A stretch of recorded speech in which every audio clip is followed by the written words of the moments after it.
Hello, നമ്മുടെ ചാനലിലെ പുതിയൊരു വീഡിയോയിലേക്ക് എല്ലാവർക്കും സ്വാഗതം. ഇത് എൽബിയാണ്.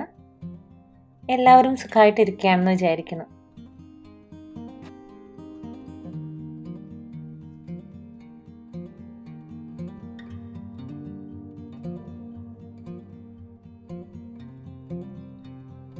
രാവിലെ തന്നെ എണീറ്റ് ഈ ജനലയും വാതിലൊക്കെ ഒന്ന് തുറന്നു കഴിയുമ്പോൾ നല്ലോണം സൂര്യപ്രകാശം അങ്ങനെ നമ്മുടെ വീട്ടിൻ്റെ ഉള്ളിലേക്ക് കടന്നു വരും.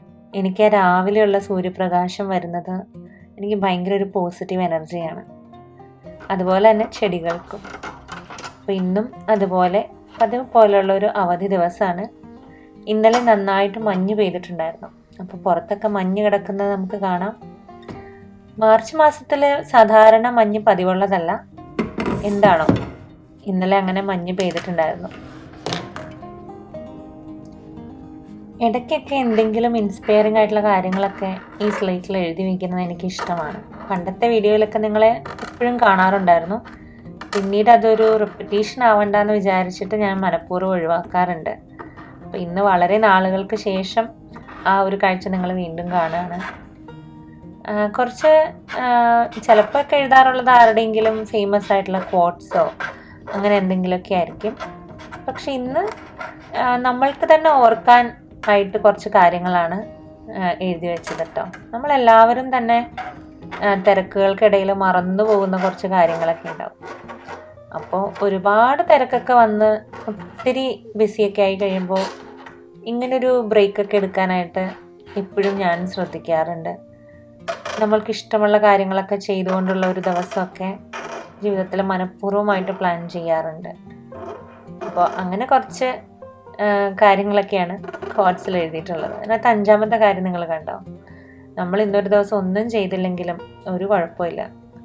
നമ്മൾ ഒന്ന് ശ്വസിക്കുന്നു എന്നുള്ളത് മാത്രമേ ചെയ്തുള്ളെങ്കിലും ഒരു പ്രശ്നമില്ല. പിന്നീട് ഇന്നത്തെ പോലെ രാവിലത്തെ പണികളിലേക്കൊക്കെ കിടക്കുകയാണ്. ആദ്യം ഡിഷ് വാഷറിൽ നിന്ന് നമ്മൾ ഇന്നലെ കഴുകി വെച്ചിട്ടുള്ള പാത്രങ്ങളൊക്കെ ഒന്ന് എംപ്റ്റി ആക്കിയിട്ട് വേണം. അങ്ങനെയാണ് എൻ്റെ ദിവസം തുടങ്ങുക. അപ്പോൾ ശരിക്കും ഉണങ്ങാത്തതൊക്കെ ഞാൻ വീണ്ടും നന്നായിട്ട് തുണിയെല്ലാം വെച്ചിട്ട് തുടച്ചിട്ട് വെക്കാറുണ്ട്. അപ്പോൾ ചെടികൾക്കൊക്കെ ഒന്ന് വെള്ളം ഒഴിക്കാം.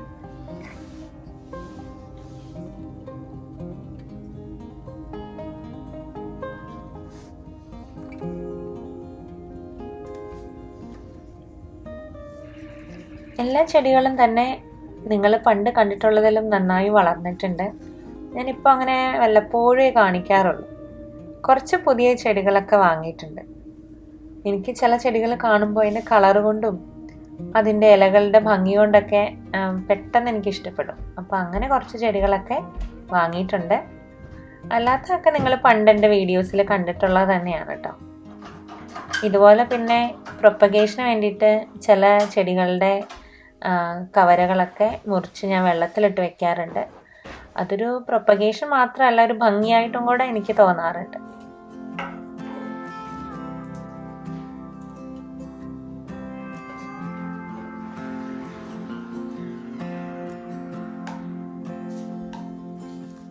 ഞാനിങ്ങനെ മിക്കവാറും വേര് മുളയ്ക്കാനായിട്ട് വെള്ളത്തിലിട്ട് വെക്കുന്നത് എന്തെങ്കിലും വൈനിൻ്റെ കുപ്പിയോ അല്ലെങ്കിൽ നല്ല ഭംഗിയുള്ള ഗ്ലാസിൻ്റെ കുപ്പികളൊക്കെ എന്തെങ്കിലുമൊക്കെ വാങ്ങുമ്പോൾ കിട്ടില്ലേ നമുക്ക്, അതൊക്കെ ഉപയോഗിച്ചിട്ടാണ് ഞാൻ അതിനെല്ലാം വേര് മുളപ്പിക്കാനായിട്ട് വെക്കാറുള്ളത്.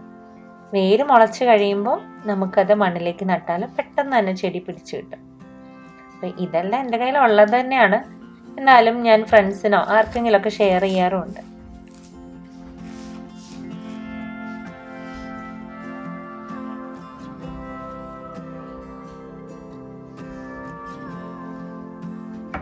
ഇന്നത്തെ നമ്മുടെ ബ്രേക്ക്ഫാസ്റ്റ് വളരെ ഈസി ആയിട്ട് ഉണ്ടാക്കാവുന്ന ഒരു വിഭവമാണ് ഷക്ഷുക്ക. ഞാൻ പണ്ട് റെസിപ്പി വീഡിയോ ആയിട്ട് ഇട്ടിട്ടുണ്ട്. അതിൻ്റെ ലിങ്ക് ഞാൻ താഴെ കൊടുക്കാം. അപ്പോൾ അളവുകൾക്കും കാര്യങ്ങൾക്കൊക്കെ നിങ്ങൾക്ക് ആ റെസിപ്പി നോക്കിയാൽ മതിയാവും. പിന്നെ ഞാൻ എപ്പോൾ കുക്ക് ചെയ്താലും ഇൻഗ്രീഡിയൻസും അളവുകളൊക്കെ ഞാൻ ഇടയ്ക്കിടയ്ക്കൊക്കെ ഇങ്ങനെ മാറ്റി മാറ്റി എൻ്റേതായ രീതിയിലൊന്ന് ക്രിയേറ്റ് ചെയ്യാനൊക്കെ നോക്കാറുണ്ട്. അപ്പോൾ ചിലപ്പോൾ ഒരു തവണ നിങ്ങൾ കണ്ടതായിരിക്കില്ല, ഞാൻ അടുത്ത തവണ ചിലപ്പോൾ നിങ്ങൾ എൻ്റെ വീഡിയോയിൽ കാണുക. ഞാനിങ്ങനെ ഇടയ്ക്കിടയ്ക്ക് മാറ്റി പരീക്ഷിച്ച് ഏതാണ് കുറച്ചും കൂടെ നല്ലതെന്നൊക്കെ നോക്കാൻ ഇഷ്ടപ്പെടുന്ന ഒരാളാണ്. അപ്പോൾ ചിലപ്പോൾ അതിനകത്ത് കണ്ട സെയിം അളവുകളോ കാര്യങ്ങളോ ഒന്നും ആയിരിക്കില്ല ഞാൻ ഇതിനകത്ത് യൂസ് ചെയ്തിട്ടുണ്ടാവുക. പക്ഷേ രണ്ടും ഒരേപോലെ തന്നെ ഇഷ്ടപ്പെട്ടതാണ് കേട്ടോ. അപ്പോൾ ഇതൊരു ഒരു മിഡിൽ ഈസ്റ്റേണിലൊക്കെ സാധാരണയായിട്ട് ഒരു കോമൺ ആയിട്ടുള്ളൊരു ബ്രേക്ക്ഫാസ്റ്റ് ഐറ്റമോ അല്ലെങ്കിൽ ബ്രഞ്ച് ആയിട്ടും ഒക്കെ ലഞ്ചിനൊക്കെ കഴിക്കാവുന്ന ഒരു ഐറ്റമാണ്.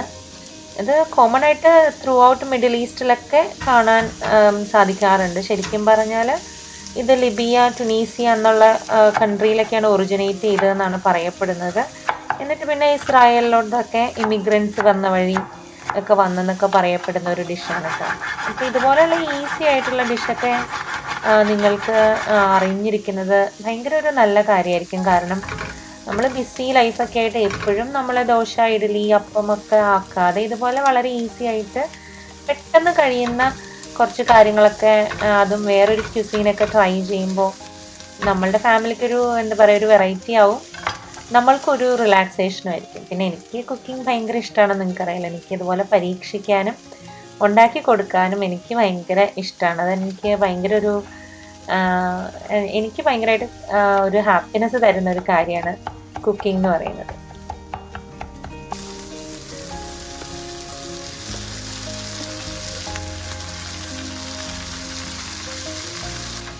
ബേസിക്കായിട്ട് പറഞ്ഞാൽ തക്കാളി, അതുപോലെ തന്നെ ബെൽ പെപ്പറില്ലേ, നമ്മുടെ ക്യാപ്സിക്കത്തിൻ്റെയൊക്കെ ഒരു ഗ്രേവിയിൽ നമ്മുടെ മുട്ട പോച്ച് ചെയ്തെടുക്കുന്ന ഒരു ഐറ്റമാണ് ഇതെന്ന് പറയുന്നത്. ഞാൻ അതിനകത്തേക്ക് വേണ്ടിയിട്ട് ആദ്യം വെളുത്ത സവാളയും വെളുത്തുള്ളിയും നന്നായിട്ടൊന്ന് വഴറ്റിയെടുത്തു. നന്നായിട്ടൊന്ന് വഴണ്ട് വരേണ്ട ആവശ്യമില്ല, ചുമന്ന് പോകേണ്ട ആവശ്യമൊന്നുമില്ല. പിന്നെ അതിനകത്തേക്ക് പല കളറിലുള്ള ക്യാപ്സിക്കം ചേർത്ത് കൊടുക്കാം. നമുക്ക് ഏത് കളറും നമ്മുടെ കയ്യിലുള്ള അവൈലബിലിറ്റി വെച്ചിട്ട് നമുക്ക് ഏതും ചേർത്ത് കൊടുക്കാം കേട്ടോ. പിന്നീട് നല്ലോണം തക്കാളി ചേർക്കുക. പിന്നെ വളരെ മൈൽഡായിട്ടുള്ള സ്പൈസസേ നമ്മളിതിനകത്തേക്ക് ചേർക്കുള്ളൂ. നമ്മളുടെ നാട്ടിലെ പോലെ സ്പൈസസ് വേറൊരു കൺട്രീസും അത്ര ഉപയോഗിക്കുന്നില്ല എന്നാണ് എനിക്ക് തോന്നുന്നത്. അപ്പോൾ ഇതിലൊക്കെ വളരെ മൈൽഡായിട്ടുള്ള സ്പൈസ് മാത്രമേ ഉള്ളൂ. അപ്പോൾ നമ്മളുടെ കുട്ടികൾക്കൊക്കെ കഴിക്കാൻ പറ്റുന്ന ഒരു വിഭവമാണ്. അപ്പോൾ സ്പൈസ് പൗഡറിൻ്റെ അളവൊക്കെ ഞാൻ പറഞ്ഞല്ലോ, ഞാൻ ആ റെസിപ്പി ലിങ്ക് കൊടുക്കാം, അപ്പോൾ അതിനകത്ത് നോക്കിയാൽ മതി കേട്ടോ. ഇതിപ്പോൾ ചേർത്ത് കൊടുക്കുന്നത് പാഴ്സ്ലി ലീവ്സ് ആണ്. കഴിഞ്ഞ വീഡിയോയിൽ എൻ്റെ അടുത്ത് ചിലപ്പോൾ പാഴ്സ്ലി ലീവ്സ് ഉണ്ടായിരുന്നു കാണാൻ വഴിയില്ല, എനിക്ക് കൃത്യമായ ഓർമ്മയില്ല കേട്ടോ. അപ്പോൾ നമ്മളിതെല്ലാം ഒന്ന് നന്നായി വെന്ത് പാകമായി കഴിയുമ്പോൾ നമ്മളതിനകത്തേക്ക് മുട്ട ഇങ്ങനെ പോച്ച് ചെയ്യാനായിട്ട് പൊട്ടിച്ച് ചേർത്ത് കൊടുക്കുകയാണ് ചെയ്യുന്നത്. പിന്നെ ഈ മുട്ട ചേർത്ത് കഴിഞ്ഞാൽ അതിൻ്റെ വേവും കാര്യങ്ങളുമൊക്കെ നമ്മുടെ ഇഷ്ടത്തിന് അനുസരിച്ച് മാറ്റി മറിച്ചൊക്കെ നമുക്ക് പരീക്ഷിക്കാവുന്നതേ ഉള്ളൂ. അപ്പോൾ മുട്ട ഇങ്ങനെ വെറുതെ ടേസ്റ്റ് ഇല്ലാതെ ആയി പോകണ്ടെന്ന് വിചാരിച്ചിട്ട് ഞാൻ അതിനകത്തേക്ക് കുറച്ച് ഉപ്പും കുരുമുളക് പൊടിയൊക്കെ പോകുന്നുണ്ട്. എനിക്കിങ്ങനെ കുറച്ച് റണ്ണി ആയിട്ടുള്ള മുട്ടയുടെ മഞ്ഞയാണ് ഇഷ്ടം. പക്ഷെ ഇവിടെ ആരെണ്ണൊക്കെ കുറച്ചും കൂടെ കട്ടിയായിട്ടുള്ളതാണ് ഇഷ്ടം. അപ്പോൾ ഞാൻ അതിൻ്റെ രണ്ടിൻ്റെയും നടുവിൽ നിൽക്കുന്ന രീതിയിലാണ് ഇന്നെടുത്തത്. ചിലപ്പോൾ എപ്പോഴൊന്നും അവൻ്റെ മാത്രം ഇഷ്ടത്തിന് ഞാൻ ഉണ്ടാക്കി കൊടുക്കാറില്ല. ഞാൻ എൻ്റെയും ജുനൂബിൻ്റെയും എല്ലാ ഇഷ്ടങ്ങളും നോക്കാറുണ്ട്. അപ്പോൾ ഇതിപ്പോൾ എൻ്റെ പാകത്തിന് ആയിക്കഴിഞ്ഞു. നമുക്കത് മാറ്റി വയ്ക്കാം. വളരെ എളുപ്പമല്ലേ? ബ്രെഡോ അല്ലെങ്കിൽ അങ്ങനത്തെ എന്ത് ഐറ്റമിൻ്റെ കൂടെയും പോകുന്ന വളരെ ഈസി ആയിട്ടുള്ള പെട്ടെന്ന് തന്നെ ഉണ്ടാക്കാവുന്ന ഒരു കാര്യമാണ്. പിന്നെ ഞാനിത് വിളമ്പാനായിട്ട് കൊണ്ടുവന്ന് വെച്ച് കഴിഞ്ഞപ്പോഴാണ് ഞാൻ മറന്നുപോയത്, എൻ്റെ ചീസ് ചേർക്കാം നമുക്കിനകത്ത്. മെയിനായിട്ട് സാധാരണയൊക്കെ എല്ലാവരും ചേർത്ത് കണ്ടിട്ടുള്ളത് ഫെറ്റ ചീസാണ്. അപ്പോൾ അത് ചേർക്കാനായിട്ട് മറന്നുപോയിട്ടുണ്ടായിരുന്നു. അപ്പോൾ ഞാൻ ക്രംബിൾഡ് ആയിട്ടുള്ള ഫെറ്റ ചീസ് വാങ്ങാൻ കിട്ടും, അത് ഞാൻ അവസാനം ഒന്ന് തൂവിക്കൊടുത്താണ്. ഞാൻ മറന്നുപോയിട്ടുണ്ടായിരുന്നു ആദ്യം ചേർക്കാനായിട്ട്. അപ്പോൾ ഇത് ഞാൻ സാധാരണ ഹോൾ ഗ്രെയിൻ ബ്രെഡ് അതിൻ്റെ കൂടെ കഴിക്കാൻ എടുത്തതേ ഉള്ളൂ. നമുക്ക് എന്ത് വേണമെങ്കിലും കോമ്പിനേഷനായിട്ട് ട്രൈ ചെയ്യാം കേട്ടോ. വളരെ എളുപ്പത്തിൽ ഒരു 5 മിനിറ്റോ ഒരു 10 മിനിറ്റിൻ്റെ ഇടയിൽ ഉണ്ടാക്കാൻ പറ്റുന്ന, നമ്മുടെ കയ്യിൽ വലിയ കാര്യമായിട്ടുള്ള സാധനങ്ങളൊന്നുമില്ല കണ്ടോ. ഒരു കുറച്ച് റണ്ണിയായിട്ടുള്ള യോക്കാണെന്ന് നമ്മൾ ഇന്നത്തെ ഇതിനകത്തുണ്ടായിരുന്നത്. ഇതെല്ലാവരും കഴിച്ചു, എല്ലാവർക്കും ഇത് ഇഷ്ടമാണ്. പെട്ടെന്ന് തന്നെ ഉണ്ടാക്കാനും പറ്റും. ഇതുവരെ ഉണ്ടാക്കാത്തവരൊന്ന് ട്രൈ ചെയ്ത് നോക്കൂ കേട്ടോ. കുറേ നാളുകൊണ്ട് ഉണ്ടാക്കുന്ന വിചാരിക്കുന്ന ഒരു കാര്യമാണ് കുനാഫ. അപ്പോൾ അതിനുള്ള മാവ് ഇരിക്കുന്നുണ്ടായിരുന്നു ഫ്രീസറിൽ. ആദ്യം കുറച്ച് ബട്ടർ മെൽറ്റ് ചെയ്യാനായിട്ട് വെച്ചു.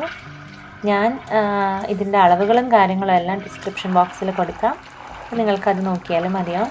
ബട്ടർ ഒന്ന് ഉരുകി വരണം. അതുപോലെ തന്നെ നമുക്ക് പഞ്ചസാര പാനിയൊക്കെ ഉണ്ടാക്കിയിട്ട് ഒരു ഫ്ലേവേർഡ് ആയിട്ടുള്ള ഒരു സിറപ്പ് ഉണ്ടാക്കണം. നമ്മൾ കുനാഫയൊക്കെ ഉണ്ടാക്കി കഴിഞ്ഞിട്ട് അതിനകത്തേക്ക് ഒഴിക്കാൻ വേണ്ടിയിട്ടാണ്. പണ്ടൊരു വ്ലോഗിൽ ഞാൻ കാണിച്ചിട്ടുണ്ട്. അന്ന് റെസിപ്പിയിൽ ചില കാര്യങ്ങളൊക്കെ വിട്ടുപോയിട്ടുണ്ടായിരുന്നു. ഇത് കണ്ടോ, ഒരു ഓറഞ്ച് ബ്ലോസം വാട്ടർ എന്ന് പറഞ്ഞിട്ട് നമ്മൾക്ക് ഈ മിഡിൽ ഈസ്റ്റേൺ സ്റ്റോറിലൊക്കെ വാങ്ങാനായിട്ട് കിട്ടും. ആദ്യം നമ്മൾ പഞ്ചസാര എല്ലാം ഒന്ന് ഉരുകി കുറച്ചൊന്ന് എന്താ പറയുക കട്ടിയാവാനൊക്കെ തുടങ്ങുമ്പോൾ നമ്മൾക്ക് അതിനകത്തേക്ക് ഈ ഓറഞ്ച് ബ്ലോസം വാട്ടർ ചേർത്ത് കൊടുക്കാം. അതൊക്കെ ഒരു ഫ്ലേവറിങ് ഏജൻസ് ആണ്. അപ്പോൾ നമ്മൾക്ക് ഇഷ്ടമുള്ള പോലെ നമുക്ക് ചേർക്കാം കേട്ടോ. അപ്പോൾ ഞാനൊരു 10 മിനിറ്റ് ആണ് ആ പഞ്ചസാരപ്പാനി ഒന്ന് നൂൽപ്പരുവെന്നൊന്നും പറയാൻ പറ്റില്ല, ഒന്ന് തിക്കാവാനായിട്ടൊരു 10 മിനിറ്റ് എടുക്കും. അപ്പോൾ അതവിടെ ടൈമർ വെച്ചതാണ്. ഇതാണ് ഈ കുനാഫ ഉണ്ടാക്കുന്ന മാവ് അല്ലെങ്കിൽ ഡവ് എന്ന് പറയുന്നത്. ഇതിങ്ങനെ ഫ്രീസറിൽ ഞാൻ എന്താ പറയുക തണുപ്പ് മാറാനായിട്ട് പുറത്തെടുത്ത് വെച്ചിട്ടുണ്ടായിരുന്നു, അതായത് തോ ചെയ്തിട്ടുണ്ടായിരുന്നു. അപ്പോൾ ഇതുപോലെ മുറിച്ചിട്ട് നമ്മളുടെ ഫുഡ് പ്രോസസ്സറിൽ ചെയ്യാം. അതുപോലെ തന്നെ നമുക്ക് സിസർ വെച്ചിട്ടൊക്കെ ചെയ്യാം. ഒന്ന് പെട്ടെന്ന് ആക്കി എടുക്കാൻ പറ്റും ഫുഡ് പ്രോസസ്സറിൽ ഇതുപോലെ ഒന്ന് നമ്മൾ അടിച്ചെടുക്കുമ്പോൾ. നിങ്ങൾ കുനാഫ കഴിച്ചിട്ടുണ്ടോ? ഭയങ്കര പ്രശസ്തമായിട്ടുള്ളൊരു ഡെസേർട്ടല്ലേ കുനാഫ എന്ന് പറയുന്നത്. എനിക്ക് ഭയങ്കര ഇഷ്ടമാണ്. അപ്പോൾ അത് ഇവിടെ എല്ലാവർക്കും ഇഷ്ടമാണ്. ആർക്കല്ല കുനാഫ ഇഷ്ടമല്ലാത്തവരുണ്ടോ? ഫ്രഷ് ആയിട്ട് ബേക്ക് ചെയ്തിട്ടുള്ള ഒരു കുനാഫ കഴിക്കുന്ന അത്രയും ഒരു ടേസ്റ്റ്, ഒരു ഡിവൈൻ ടേസ്റ്റ് അല്ലേ ശരിക്കും.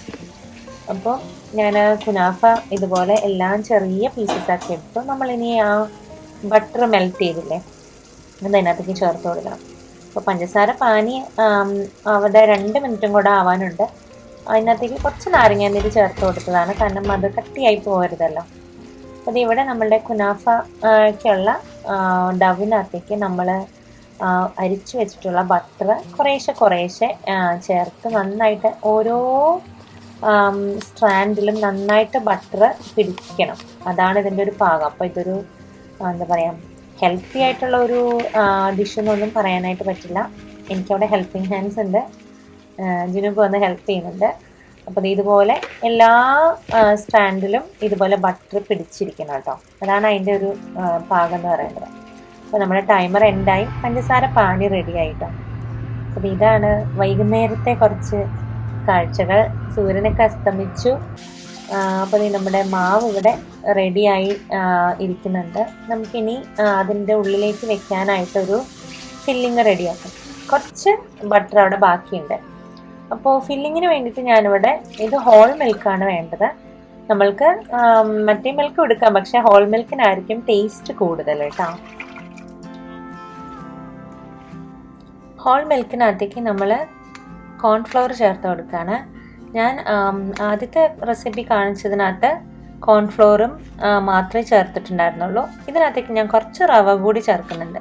അപ്പോൾ റവയാകുമ്പോൾ പെട്ടെന്ന് കുറുകിയും കിട്ടും, ഒത്തിരി കോൺഫ്ലോർ യൂസ് ചെയ്യാതിരിക്കാം. എന്നിട്ട് നമ്മൾ അടുപ്പിൽ വെച്ചിട്ട് നന്നായിട്ട് ഇളക്കി അതൊരു തിക്കായിട്ടുള്ള ഒരു ക്രീമായിട്ട് മാറ്റിയെടുക്കുകയാണ് ചെയ്യുന്നത്. അപ്പോൾ അപ്പോഴേക്കും നമ്മുടെ പഞ്ചസാരപ്പാനി അവിടെ ഒന്ന് ഇരുന്ന് ആറി വരുമ്പോഴാണ് ഞാൻ അതിനകത്തേക്ക് തേൻ ചേർക്കുന്നത്. കാരണം ചൂടനെ തന്നെ തേൻ ചേർക്കുന്നത് കൊള്ളില്ല എന്നുള്ളത്. ഇപ്പം ഞാനൊന്ന് പതിയെ ആറി കഴിയുമ്പോഴാണ് അതിനകത്തേക്ക് തേൻ ചേർത്ത് നന്നായിട്ട് മിക്സ് ചെയ്തിട്ട് അവിടെ വെച്ചിട്ടുണ്ട്. അപ്പോൾ നമ്മുടെ സിറപ്പ് റെഡിയായി. ഇപ്പം നമ്മൾ ഉള്ളിൽ ഒഴിച്ചു കൊടുക്കുന്ന ഫില്ലിങ് ഇതുപോലെ കട്ടിയായി വന്നു തുടങ്ങി. നമുക്ക് കുറച്ച് കട്ടിയാകുമ്പോൾ അത് നിർത്താം. അപ്പോൾ നമ്മളുടെ ക്രീം ഫില്ലിങ്ങും റെഡിയായി. സാധാരണ ഇവിടെയൊക്കെ അമേരിക്കൻ സ്റ്റൈലിലൊക്കെ കുനാഫയൊക്കെ ഉണ്ടാക്കി കണ്ടിട്ടുണ്ട്. ഇതൊരു ഒതൻറ്റിക് പോലെ എന്നൊക്കെ പറയാം കേട്ടോ. അമേരിക്കയിലോട്ടൊക്കെ വരുമ്പോൾ നമ്മൾ എന്തും ഇവിടുത്തെ ഒരു രീതിക്ക് അനുസരിച്ച് മാറ്റുക എന്ന് പറയുന്നത് അത് എല്ലാ രാജ്യത്തും ചെയ്യുന്നതാണ്.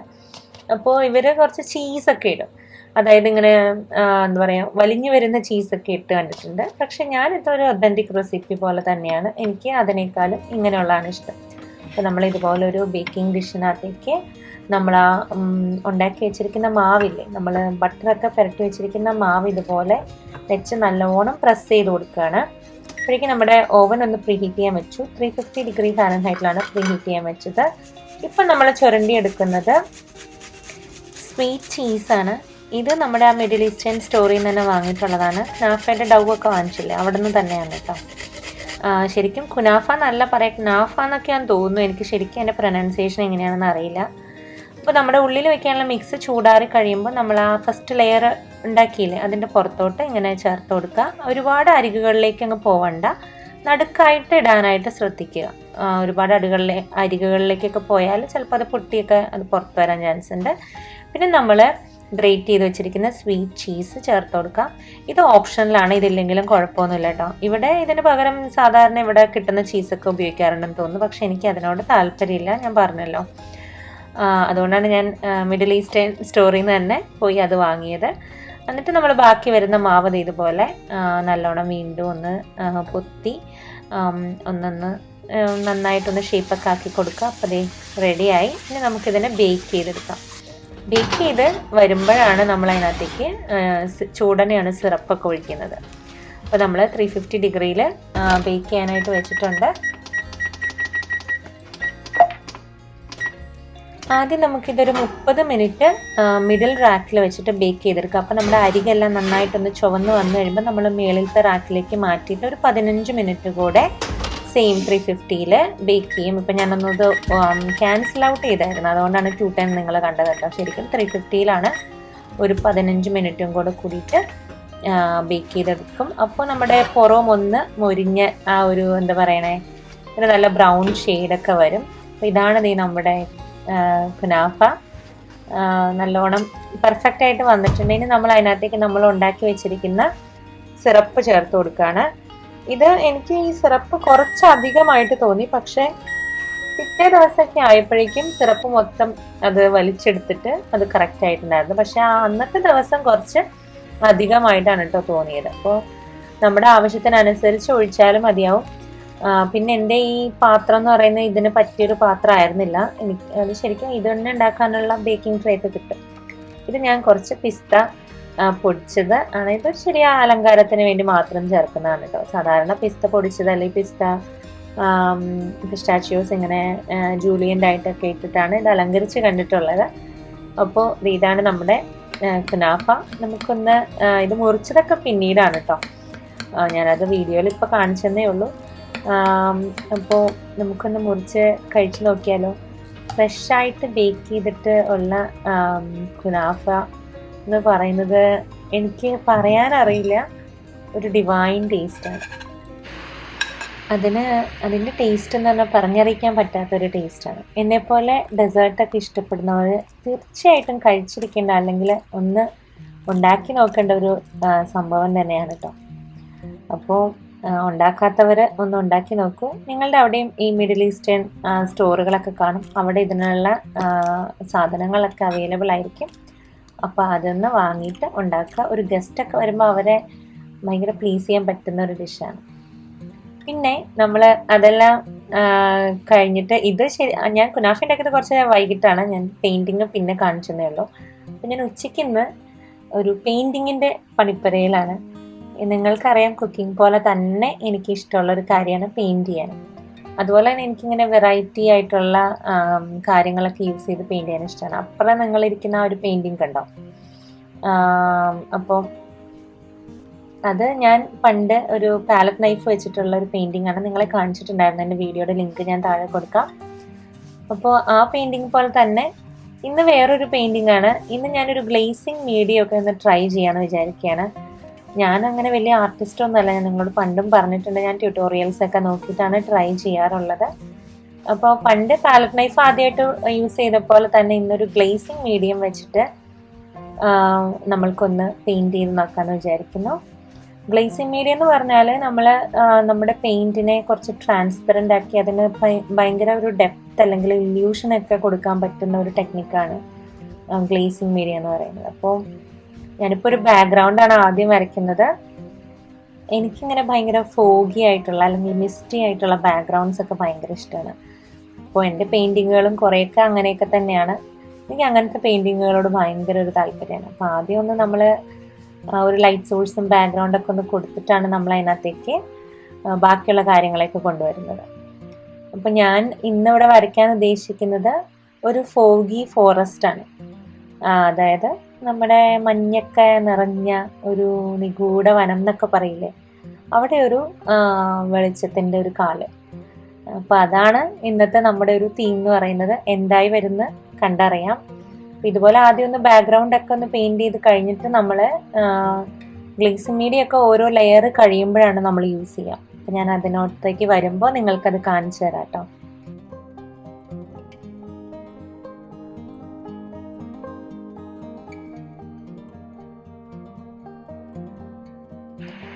കുക്കിംഗ് പോലെ തന്നെ ഞാൻ റിലാക്സ് ചെയ്യുന്ന അല്ലെങ്കിൽ എനിക്ക് ഇഷ്ടമുള്ളൊരു കാര്യമാണ് പെയിൻറ്റിങ് ചെയ്യാൻ.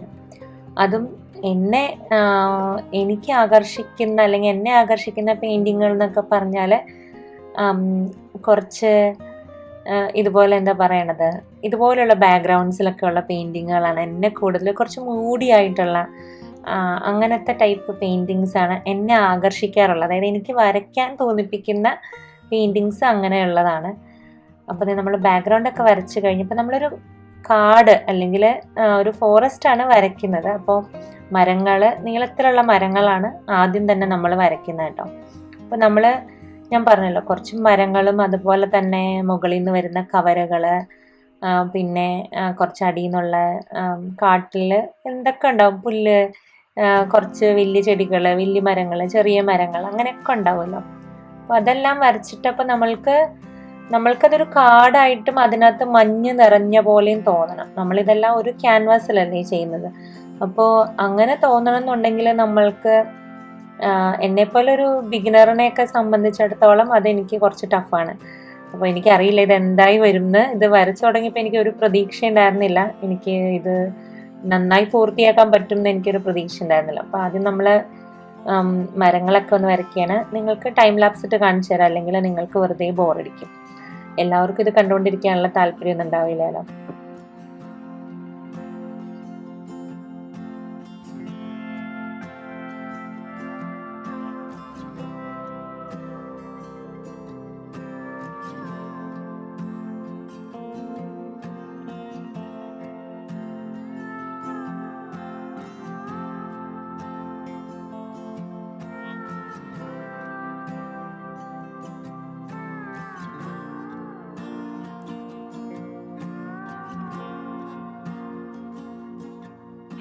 അപ്പം നമ്മൾ പുല്ലും മരവും എല്ലാം വരച്ചു കഴിഞ്ഞു. ഇനി നമ്മൾ അതിനകത്തേക്ക് ഗ്ലേസിങ് മീഡിയം ചേർത്ത് കൊടുക്കണം. ഗ്ലേസിങ് മീഡിയം വളരെ തിന്നൗട്ടായിട്ടുള്ളൊരു പെയിൻറ്റ് വെച്ചിട്ട് ചെയ്യുമ്പോൾ നമ്മൾക്ക് എന്താണെന്ന് വെച്ചാൽ, ഇപ്പം നമുക്ക് ആദ്യം ചെയ്യുമ്പോൾ നമ്മൾക്ക് അയ്യോ അത് ഞാൻ കുളമാക്കിയല്ലോ എന്ന് തോന്നിപ്പോയി. പക്ഷേ അങ്ങനെയല്ല, വീണ്ടും അടുത്ത ലെയർ കൊടുത്തു കഴിയുമ്പോൾ നമുക്ക് മനസ്സിലാവും ഇപ്പോഴത്തെ ഉള്ള മരങ്ങളും ചെറിയ മരങ്ങളും എല്ലാം അങ്ങനെ പുറകിലോട്ട് പുഷ് ചെയ്ത പോലെ നമുക്കൊരു ഫീല് വരും. അപ്പോൾ നമ്മൾ ഇപ്പം തന്നെ നോക്കൂ നിങ്ങൾ. അപ്പോൾ ഇപ്പം ആ പഴയ വരച്ചിരിക്കുന്ന മരങ്ങളൊക്കെ കുറച്ച് ബാക്കിലായ പോലെ തോന്നില്ലേ? അപ്പോൾ ഈ ഗ്ലേസിങ് മീഡിയം കൊണ്ട് നമുക്ക് ഉള്ള ഒരു ഗുണം അതാണ്. അതിന് നമ്മുടെ പെയിൻറ്റിങ്ങിന് ഒരു ഡെപ്ത് ആൻഡ് ഇല്യൂഷനൊക്കെ കൊടുക്കാൻ പറ്റും. അതിപ്പോൾ ഒരുപാട് പുറകിലാണ്, അവിടെ ഇങ്ങനെ മഞ്ഞിൽ നിൽക്കുന്ന പോലെ ഒരു ഫീലില്ലേ? അപ്പോൾ അത് കൊടുക്കാൻ വേണ്ടിയിട്ടാണ് നമ്മൾ ഗ്ലേസിങ് മീഡിയം യൂസ് ചെയ്യുന്നത്. അപ്പോൾ ഇപ്പം നമ്മൾ അടുത്ത ലെയർ ട്രീയും അതുപോലെ തന്നെ അടുത്ത ലെയർ പുല്ല്, കുറച്ച് ചെറിയ മരങ്ങൾ, കവരകൾ, ഇതെല്ലാം വരച്ചു. ഇനിയും നമ്മൾ അടുത്ത ഗ്ലേസിങ് മീഡിയം കൊടുക്കും. അപ്പോൾ നമ്മൾ അത് ഗ്ലേസിങ് മീഡിയം കൊടുക്കുന്നതിന് മുന്നേ പെട്ടെന്ന് ഉണക്കിയതാണ് ഞാനത്. അപ്പോൾ ഗ്ലേസിങ് മീഡിയം കൊടുത്തു കഴിഞ്ഞിട്ട് വീണ്ടും ഞാൻ അടുത്ത സെറ്റ് ഓഫ് ട്രീസ്, പിന്നെ ചെറിയ മരങ്ങൾ, അതെല്ലാം വരച്ചു. നമ്മളിങ്ങനെ ഓരോ ഇത് വരച്ച് കഴിഞ്ഞിട്ടും പെയിൻറ്റ് തിന്നൗട്ട് ചെയ്തിട്ട് ഗ്ലേസിങ് മീഡിയം കൊടുക്കുമ്പോൾ നമ്മൾ പഴയ വരച്ചതെല്ലാം കുറച്ച് പുറകിലോട്ട് പുഷ് ആവുന്ന പോലെ തോന്നും. ആ ഒരു ഇല്യൂഷൻ നമുക്ക് കിട്ടും. അതാണ് പെയിൻറ്റിങ്ങിൽ ഡെപ്ത് കൊടുക്കുന്നത്. നമ്മൾ അകലെയുള്ള മരം ഭയങ്കര ഫെയ്ഡഡ് ആയിട്ടല്ലേ നമ്മൾ കാണുന്നത്. അപ്പോൾ ആ ഒരു ഇതിനാണ് ഞാൻ ശ്രമിച്ചത്. എനിക്ക് തോന്നുന്നു അത്യാവശ്യം കുഴപ്പമില്ലാണ്ട് വന്നിട്ടുണ്ടെന്ന്. അപ്പോൾ ഇത് ലാസ്റ്റ് ഗ്ലേസിങ് ആണ് ഈ കൊടുക്കുന്നത്. ഇനി നമ്മൾ വരുന്ന മരം എന്ന് പറയുന്നത് നമ്മൾ ഇനി ഗ്ലേസിങ് മീഡിയം കൊടുക്കുന്നില്ല. അപ്പം ഇത്രയും ഒരു കാട്, പല ലെയറിലുള്ള ട്രീസാണ് ഞാൻ ഉദ്ദേശിച്ചത്. അത് അങ്ങനെ ആയെന്ന് ഞാൻ വിചാരിക്കുന്നു. എനിക്ക് കണ്ടപ്പോൾ എനിക്ക് അങ്ങനെ ആയ പോലെയാണ് തോന്നിയത്. പിന്നെ പല കളറൊക്കെ വെച്ചിട്ട് നമുക്ക് ട്രൈ ചെയ്യാം കേട്ടോ. ഞാനൊരു ഗ്രീൻ ബ്ലൂ കോമ്പിനേഷൻ ആയിട്ടുള്ളൊരു ഫോഗാണ്, അല്ലെങ്കിൽ മഞ്ഞ്, അല്ലെങ്കിൽ കോടമഞ്ഞ് എന്നൊക്കെ പറയില്ല, അതാണ് ഞാൻ ട്രൈ ചെയ്തത്. അപ്പോൾ ഇനിയുള്ളതിന് നമ്മൾ ഗ്ലേസിങ് മീഡിയം ഒന്നും യൂസ് ചെയ്യുന്നില്ല. ഇതാണ് നമ്മളിപ്പോൾ കാണുന്ന നമ്മുടെ തൊട്ട് മുന്നിലുള്ള മരം എന്ന് പറയുന്നത് ഇങ്ങനെ ഈ കറുത്തിരിക്കുന്ന മരമാണ്. പിന്നെ നമ്മൾ അവിടെ ഒരു വിളക്കിൻ്റെ കാലും കൊടുക്കുന്നുണ്ട്.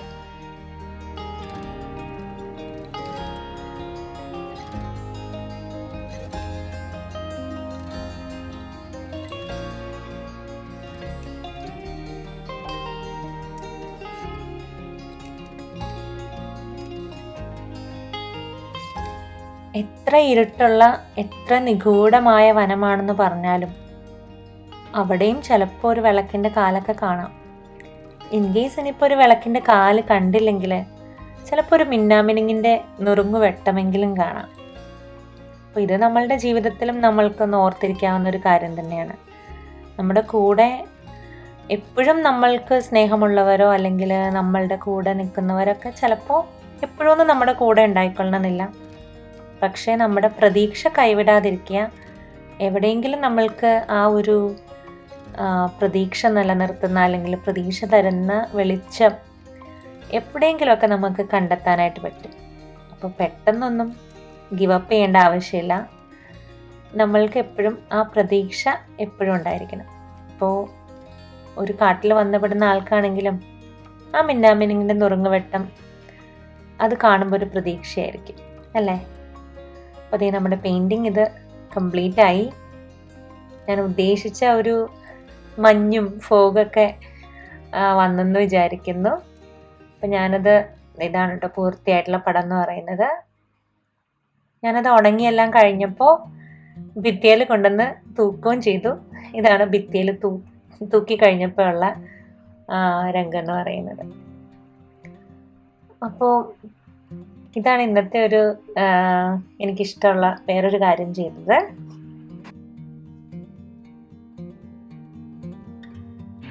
പിന്നെ കുറച്ച് സെൽഫ് കെയറും കുറച്ച് മോടി പിടിപ്പിക്കലൊക്കെ ചെയ്തു. കയ്യിൽ നെയിൽ പോളിഷൊക്കെ ഇട്ടു, കണ്ടോ. അപ്പോൾ അങ്ങനെ കുറച്ച് സെൽഫ് കെയറിനൊക്കെ സമയം കണ്ടെത്തണം നമ്മൾ. അപ്പോൾ ആദ്യം ഒരു ഗാർലിക് ബട്ടറാണ് ഉണ്ടാക്കുന്നത്. അപ്പം അതിനകത്തേക്ക് വേണ്ടിയിട്ട് ബട്ടറിനകത്തേക്ക് നല്ലോണം ചെറുതായിട്ട് അരിഞ്ഞ വെളുത്തുള്ളി ചേർത്ത് കൊടുത്തു. കുറച്ച് തൈമ്, റോസ്മെറി, ഒറിഗാനോ, നിങ്ങൾക്ക് ഏത് സ്പൈസസ് വേണമെങ്കിലും, അതായത് ഇങ്ങനത്തെയുള്ള സ്പൈസസ് ഏത് വേണമെങ്കിലും യൂസ് ചെയ്യാം. ഞാനിവിടെ എടുത്തിരിക്കുന്ന തൈമ്, ഒറിഗാനോ, അതുപോലെ തന്നെ റോസ്മെറിയാണ്. പിന്നെ നമ്മുടെ ബട്ടറും ഗാർലിക്കും എല്ലാം കൂടി ഇട്ടിട്ട് നമുക്ക് നന്നായിട്ടൊന്ന് മിക്സ് ചെയ്തെടുക്കാം. അപ്പോൾ ബട്ടർ ഉപ്പ് ചേർക്കാൻ മറക്കണ്ട കേട്ടോ. ബട്ടർ നമുക്കങ്ങനെ ഒരുപാട് മെൽറ്റ് ചെയ്ത് വെള്ളം പോലെ ആക്കണ്ട, വളരെ കുറച്ചൊന്ന് മെൽറ്റ് ചെയ്താൽ മതി. അപ്പോൾ കുറച്ച് നമ്മൾക്കിങ്ങനെ കട്ടിയായിട്ടാണ് അത് വേണ്ടത്. അപ്പം നമ്മളിതുപോലെ ഉടയാത്ത ബട്ടർ നമുക്കിതുപോലെ ഒന്ന് വിസ്ക് വെച്ചിട്ട് കുറച്ചൊന്ന് ഉടച്ച് ഇതിനെല്ലാം ഒന്ന് നന്നായിട്ടൊന്ന് മിക്സ് ചെയ്തെടുക്കാം. ഞാൻ പറഞ്ഞല്ലോ ഗാർലിക് ലെമൺ ബട്ടറാണ്. അപ്പോൾ അത് നമ്മൾ ഇതിനകത്തേക്ക് ചേർത്ത് കൊടുക്കുകയാണ്. അപ്പം നമ്മൾ ഫിഷിൻ്റെ ഒപ്പം കുറച്ച് വെജിറ്റബിൾസും കൂടെ കൂടിയിട്ട് ഗ്രില്ല് ചെയ്യുന്നുണ്ട്. അതിന് വേണ്ടിയിട്ട് ഇവിടെ എടുത്തിരിക്കുന്നത് അസ്പെരാഗസ്, അതുപോലെ തന്നെ ഗ്രീൻ ബീൻസ്, പിന്നെ കുറച്ച് നമ്മുടെ സ്വീറ്റ് പൊട്ടറ്റോ, അതാണ് നമ്മൾ എടുത്തിരിക്കുന്നത്. നിങ്ങൾക്ക് ഇഷ്ടമുള്ളതൊക്കെ എടുക്കാം. ഇവിടെ ആരെണ്ണം ഞങ്ങൾക്കൊക്കെ ഇഷ്ടമുള്ള വെജിറ്റബിൾസ് ഇങ്ങനെ ഫിഷിൻ്റെ ഒക്കെ ഒപ്പം ഗ്രില്ല് ചെയ്ത് കഴിക്കാൻ ഇഷ്ടമുള്ളത് ഇതാണ്. സ്വീറ്റ് പൊട്ടറ്റോ ഞാൻ തൊലിയൊന്നും കളഞ്ഞിട്ടില്ല, നന്നായിട്ട് വാഷ് ചെയ്തിട്ട് ഇതുപോലെ വലിയ പീസസ് ആക്കിയിട്ട് കണ്ടിച്ചിടുകയാണ് ചെയ്തത്. അപ്പോൾ നമ്മുടെ സാൽമൺ ആണ് യൂസ് ചെയ്തിട്ടുള്ളത്. സാൽമൺ നമ്മളിതുപോലെ ഗ്രില്ല് ചെയ്യുന്ന ഒരു പാനിലേക്ക് നമ്മുടെ തൊലിയുടെ സൈഡ് താഴെയായിട്ടാണ് വെച്ച് കൊടുത്തിട്ടുള്ളത്. അതിലേക്ക് ഉപ്പ് ചേർത്ത് കൊടുക്കാം ആവശ്യത്തിന്, പിന്നെ കുറച്ച് കുരുമുളക് പൊടി ചേർത്ത് കൊടുക്കാം. ഇവിടെയൊക്കെ ശരിക്കും പറഞ്ഞാൽ ഉപ്പ്, കുരുമുളക് പൊടി മാത്രമൊക്കെ ചേർത്തിട്ടാണ് ഗ്രില്ല് ചെയ്യുക. നമ്മൾക്ക് നമ്മുടെ ഇഷ്ടത്തിനനുസരിച്ച് കുറച്ച് നമ്മുടെ മുളക് പൊടിയോ ഒക്കെ ചേർത്ത് നമ്മുടെ ഒരു ടേസ്റ്റിനനുസരിച്ച് മാറ്റിയെടുക്കാനൊക്കെ ആയിട്ട് പറ്റും. ഞാനിവിടെ ഉപ്പും കുരുമുളക് പൊടിയും വളരെ കുറച്ച് മാത്രം കാശ്മീരി മുളക് പൊടിയും കൂടെ കൂടിയിട്ട് ചേർത്തു. പിന്നെ കുറച്ച് പാപ്രിക്ക ചേർത്തു, അതൊരു കളറിന് വേണ്ടിയിട്ട്. നമ്മൾ ഉണ്ടാക്കി കഴിയുമ്പോൾ അതിനൊരു കാണുമ്പോഴുള്ള ഒരു ആകർഷണമാണല്ലോ ആദ്യം. അപ്പം ഇവിടെ ഇങ്ങനെ ഫിഷ് ഭയങ്കര ഇഷ്ടമുള്ളൊരു വിഭവമാണ് ആരെണ്ണ്. അപ്പോൾ ഞാനിങ്ങനെ ഇത് ഇടയ്ക്ക് വളരെ ഈസി ആയിട്ട് ഉണ്ടാക്കാവുന്ന ഒരു ഡിന്നർ ആയതുകൊണ്ട് ഇടയ്ക്കൊക്കെ ഉണ്ടാക്കാറുണ്ട് ഇങ്ങനെ, അല്ലെങ്കിൽ വേറെ രീതിയിലൊക്കെ പലതരം മാരിനേഷൻസ് അല്ലെങ്കിൽ ഇതൊക്കെ യൂസ് ചെയ്തിട്ട് ഉണ്ടാക്കാറുണ്ട്. അപ്പോൾ നമ്മൾ അതിൻ്റെ സൈഡിലേക്ക് തന്നെ നമ്മളുടെ പച്ചക്കറികളൊക്കെ ചേർത്ത് കൊടുക്കാം. അപ്പോൾ അതിൻ്റെ കൂടെ തന്നെ വെന്ത് വരുന്ന രീതിയിലാണ് അത്. നമ്മൾ വേറെ ഒന്നും വെച്ച് നമ്മൾക്കത് സമയം കളയേണ്ട ആവശ്യമില്ല, എല്ലാം കൂടെ കൂടിയിട്ട് അവിടെ തന്നെയാണ് ഇടുന്നത്.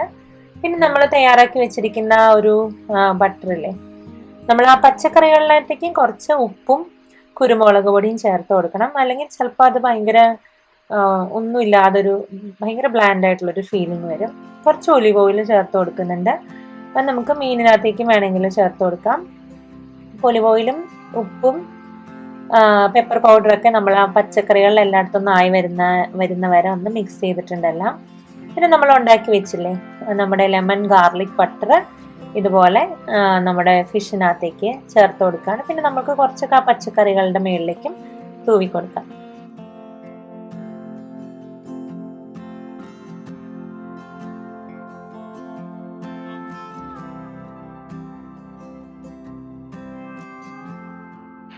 അപ്പോൾ അത് ഞാൻ ഗ്രില്ല് ചെയ്യാനായിട്ട് വെച്ചു. അതിൻ്റെ ഒപ്പം കഴിക്കാൻ ഉദ്ദേശിക്കുന്നത് ബ്രൗൺ റൈസ് ആണ്. ഇതുപോലെ ബ്രൗൺ റൈസ് എന്ന് പറഞ്ഞിട്ട് ഇവിടെ വാങ്ങാനായിട്ട് കിട്ടും.